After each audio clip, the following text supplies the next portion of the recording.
Best case, Nate. Worst case, Kyle, for the Cowboys. Okay, this actually is what I believe. So the best case scenario is that Ezekiel Elliott takes this situation and he learns from it, whether he was completely wrong or he was not guilty and just put in a situation where he's still suspended, and the two guys behind him step up and play extremely well in his absence. And I'm talking about Alfred Morris, Darren McFadden. And I was thinking about different duos throughout history. And, you know, there's some very famous ones, of course. We love the NBA, the Jordan and Pippins.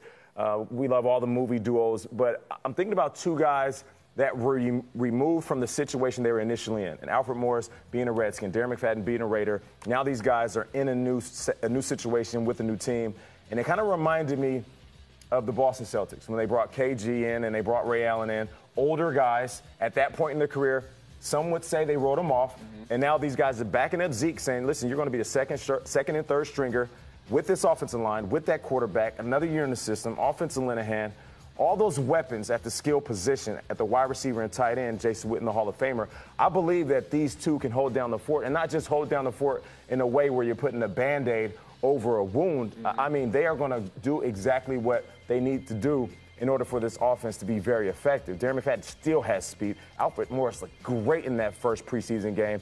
So for me, I'm not worried about there being a drop-off in production from the rushing attack when it comes to the Cowboys. Their offensive line is that good, and they have so many weapons that defensively you have to respect what's on the outside at the wide receiver and tight end position. So the best case scenario they win the division is that they don't miss a beat and they win just as many games and offense is just as productive as last year. All right, Nate, that was fun for you. I know that because you got to understand, like, everything Nate says about the Cowboys is just a little hint that he always wants to be a Cowboy. It's one of his dreams, okay? I wanted to be a Chicago Blackhawk as a kid, Nate. Dream big. Zero drop-off in production from Ezekiel Elliott, one of the best players in all of football. Nate, what we have here, and I'm going to speak your language now, what we have here is really a recast. All right, Alfred Morris and McFadden coming in.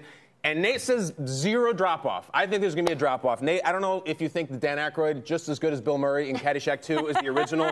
Nate, Omar Epps, great as Willie Mays Hayes. Loves that. Khaleesi was a better Sarah Connor than Linda Hamilton. Huge fan of Rusty from European Vacation, the best of the Rusty. I'm going to try to be a little real here, though, Nate. Darren McFadden is going to be 30 in 2 weeks. Darren McFadden could not sniff 4 yards of carry last year against that behind that same line.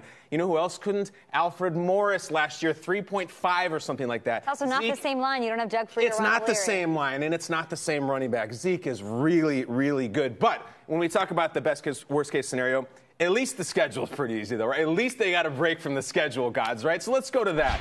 We open versus the Giants, who stuffed Zeke twice last year, 44 carries for 158. Couldn't beat him with Zeke. Now they got to play him without. Nate, then we're going to Denver. Vaughn, Talib, Chris Harris, Brandon Marshall. I'm looking at an 0-2 start. Then you have Dez starting to get maybe a little emotional. Then you have Mr. Jones speaking a lot. This is then worst they're starting case to speak scenario. out. Worst case. Right. Then they got to go to the Cards, too. They got the Arizona Cardinals. Now they got Tyrann Mathieu back. That defense is loaded, too. Now those Cowboys celebrities start speaking up. Denzel, Eva Longoria, very upset. You don't want to upset Eva Longoria. Then they got the Rams, one of the best defenses around. The Packers going against that young secondary, Aaron Rodgers. They open against against we hit the bye. 4 straight top 10 defenses. 4 straight top 10 without their best player. I'll tell you what the worst case scenario is, Kay. They are winless going to the bye, and they finish up 8-8. The sky is falling. That is your doomsday scenario. I don't embrace it, but I also don't think that Julianne Moore was a better Clarice Starling than Jodie Foster, Nate. I can't do it. Listen, when you talk to defenders around the league like I did last year who had to go up against Ezekiel Elliott, study him on film, and then face him, they said, this guy, if you leave a little crack for this guy, he will find it. Bye-bye. So not only do you have that outstanding offensive line that you have to play well against, you also have to defend against this guy seeing something over here. Right. So you've got this line. I know what you're saying. This line is good, and even though they made some changes, they believe they'll be able to create space for whoever. Yeah. But Ezekiel Elliott also does see. He has that vision that makes him that much more dangerous. So I'm going to side with Kyle in that regard. What?